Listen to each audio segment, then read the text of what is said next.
Hello, sweet friends. This is Mrs. Gomez, and we are going to be reading Chapter 2 of Seekers, the Quest Begins. Lusa. And over there you can see Lusa, our youngest black bear, who is 5 months old. She was born right here in the zoo. Black bears actually come in a lot of different colors, like cinnamon or gray, but Lusa's name means black in the Choctaw language. And if you look closely, you won't find one speck of another color on her coat. That's her mother, Ashia, and her father, King. All North American bears are suffering from the changes in their environment. For the most part, black bears are doing better than white bears and grizzlies, but we have had to rescue some of them when they run into trouble. We found King, for instance, wandering at the edge of the forest. He would have starved to death if we hadn't brought him here. Lusa's never known any other place, and she feels safe around humans, so she is certainly better off living in the zoo with us. Patches of snow covered the bare rocks and grassy ground inside the bear bowl, but the smell of leaf thyme was in the air, and a few purple crocuses were already nudging their way through the dirt. Lusa stood on her hind legs and twitched her ears at the group of flat faces on the upper ridge of the bowl. Several flat-faced cubs were leaning against the railing, pointing at her and chattering. They sounded like birds. She didn't understand most of what the zoo guide was saying, but she knew her name in the flat-face language. Her feeders called her Lusa when they brought her food, so she could tell when the guides were talking about her to the visiting flat-faces. The wind brought a whiff of their strange scent to her. A warm, milky smell covered over by sharp, almost flowery scents. Their high-pitched voices made her ears hurt, but she liked the sound of their laughter. Dropping back down to her paws, she scrambled into part of the bowl where 3 tall trees grew next to a log that never rotted. Lusa called this the forest. Raising herself onto her hind legs again, she batted her paws in the air as if she were fighting a butterfly, to catch the attention of the flat faces. When she was sure they were watching her, she jumped onto the log and ran along it, jumping down on all fours at the other end. As she'd hoped, the flat faces made the quick huffing sound that meant they were pleased, and the guide leaned over the rail to give her some fruit. Lusa had to stand on her back legs and stretch as high as she could to reach the pear. What you see Lusa doing here is similar to what bears like her would do in the wild, stretching up into the trees to reach food like fruit, nuts, berries, and honey, the guide chattered.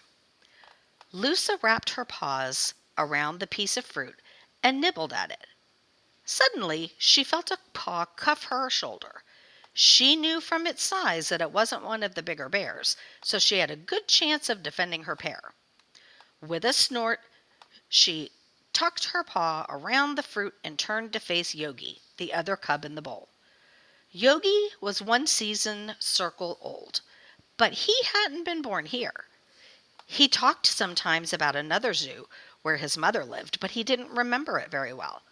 He was almost as black as Lusa, but he had a pale splash of white fur on his chest. With a huffing sound, he lifted himself onto his hind legs so he towered over her. "Lusa, share!" he demanded. "Give me some." "No," she said, "it's mine."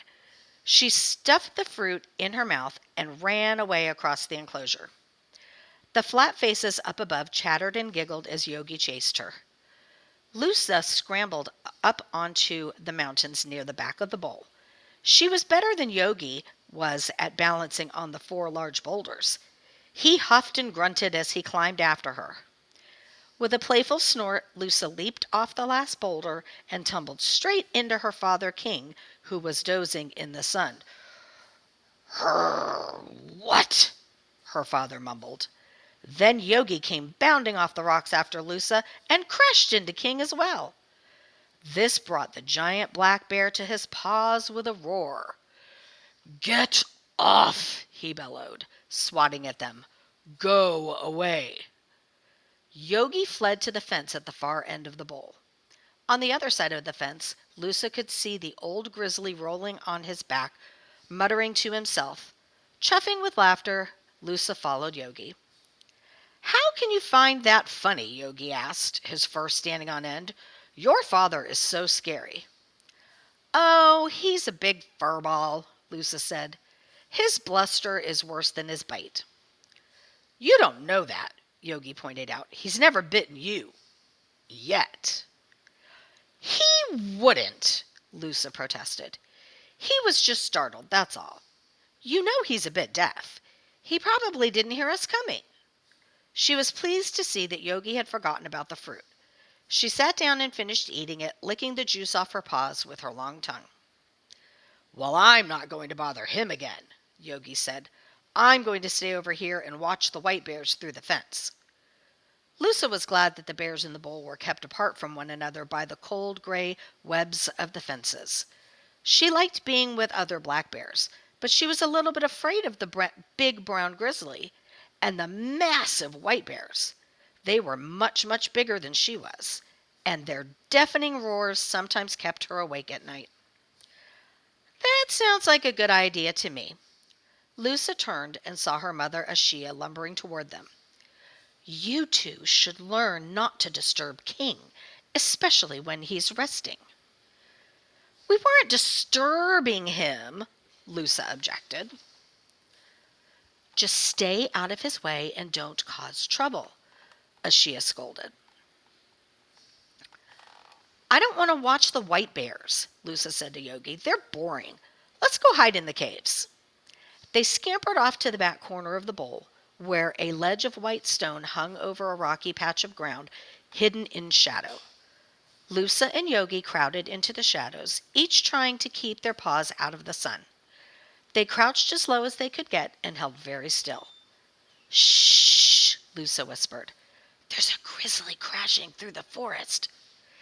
It's coming after us, Yogi whispered. It's going to chase us with its giant, hooked claws. But if we stay very still, it won't overhear, Lusa breathed. Whoever moves first loses, Yogi challenged.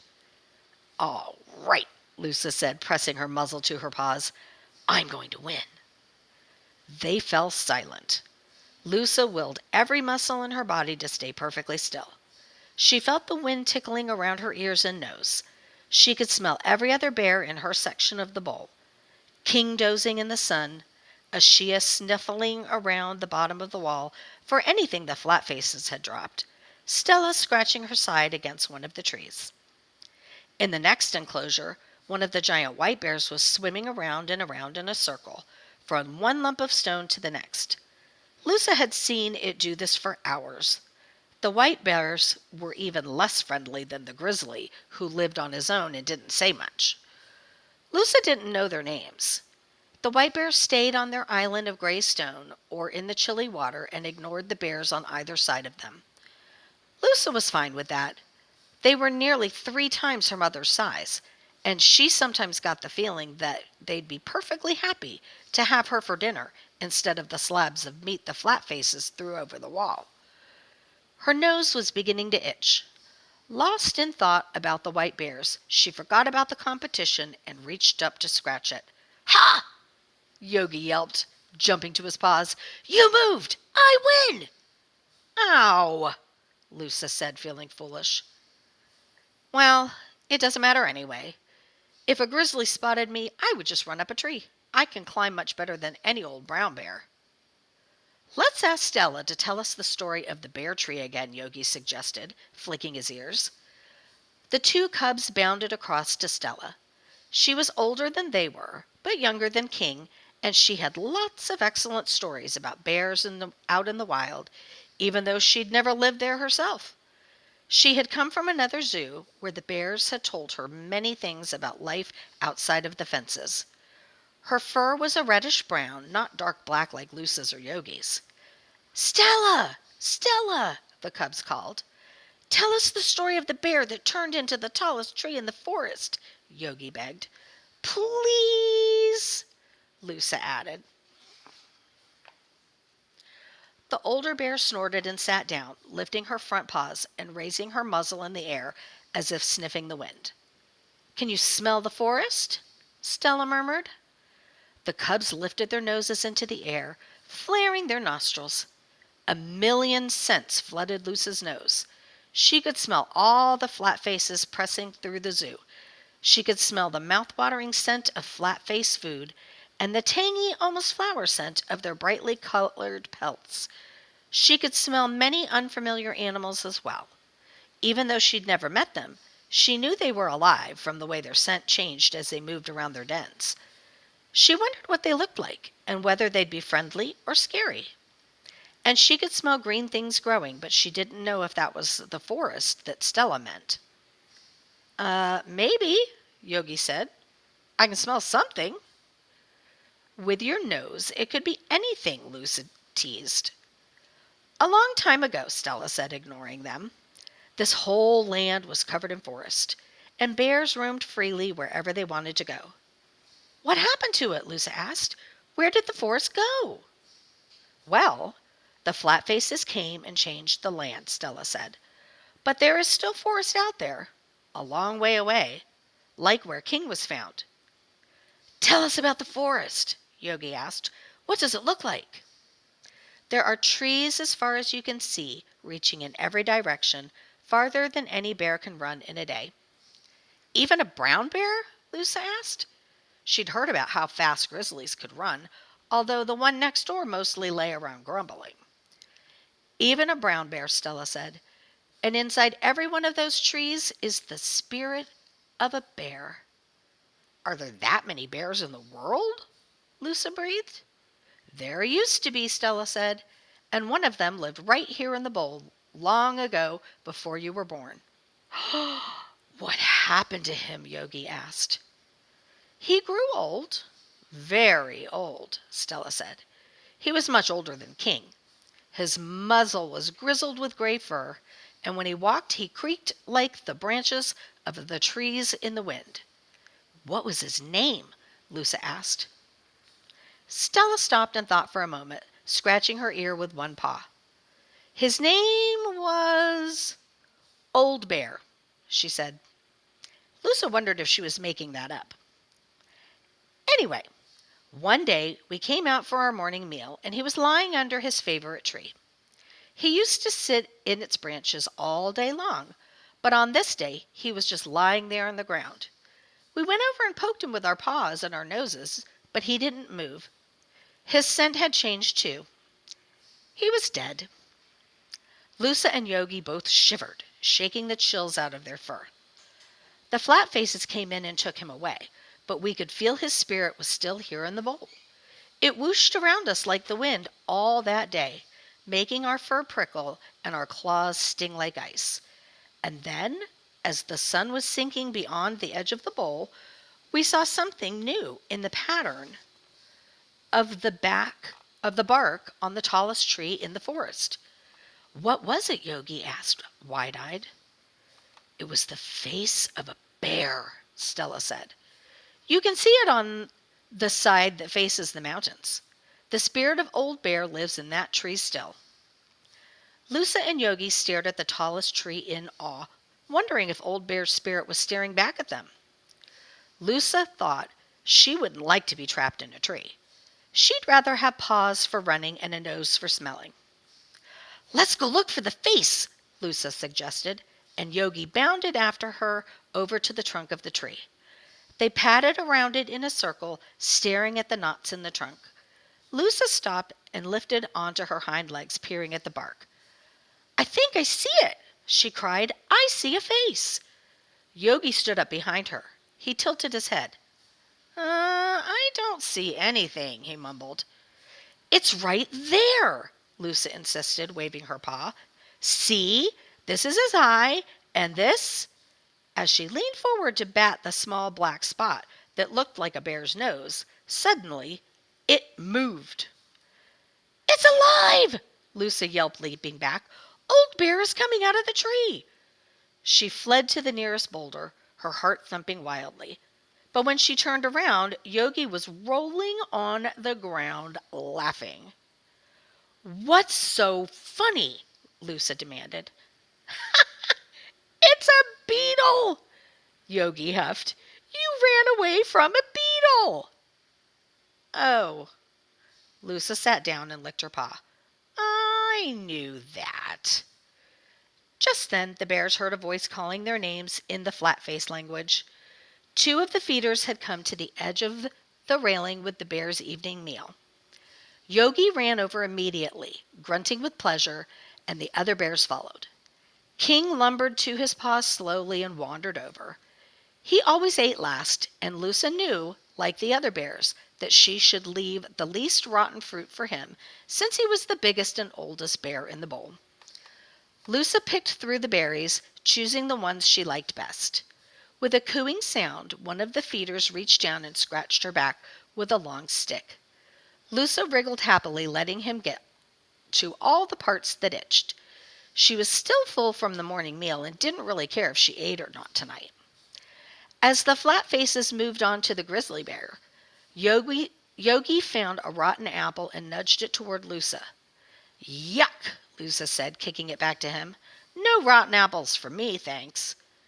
Now, Stella said, that's no way to show respect for your food. Do we show respect for it by eating it? Lusa asked cheekily.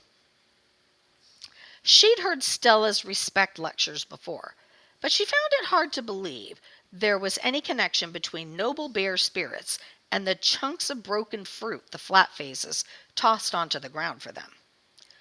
You should always treat anything from nature with respect, Stella said, even when you eat it.